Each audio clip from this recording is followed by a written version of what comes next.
शरद पवार गटात जाणार या अफवा आहेत असं अश्विनी जगताप यांनी म्हटलेलं आहे। माझ्या विरोधात अफवा पसरवणं हे विरोधकांचं काम आहे अशी टीका विरोधकांवर अश्विनी जगतापांनी केली आहे। शंकर जगतापांना पक्षानं उमेदवारी दिल्यास बहुमतानं निवडून आणणार असंही ते म्हणाले। जगताप राष्ट्रवादी काँग्रेस शरद पवार यांच्या पक्षात जाणार असल्याच्या चर्चा ज्या आहेत ते पिंपरी चिंचवड शहरात गेल्या काही दिवसापासून जोरदार सुरू आहेत।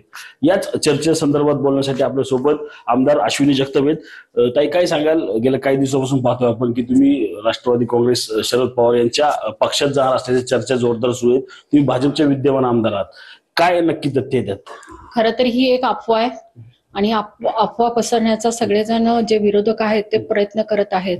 खरं तर लोकनेते लक्ष्मण पांडुरंग जगताप हे इतके दीर्घकालाने आजारी असून सुद्धा ते मतदानासाठी विधानसभेमध्ये गेले आणि कार्डियक ॲम्ब्युलन्सनी जाऊन त्यांनी एक नवीन असा पांडा घातला। जी पक्षाविषयीची त्यांची निष्ठा होती ती त्यांनी तिथंच तेव्हाच दाखवून दिलेली होती आणि त्यांच्याच पावलावर पाऊल टाकून आम्ही सगळं जगताप कुटुंबीय चालणारे लोक आहोत। त्याच्यामुळे हे असं कुणीतरी वावटळ उठवत आहे, कुणीतरी हा पाण्याचा बुडबुडा निर्माण केला आहे आणि हे पूर्णपणे चुकीचं आहे।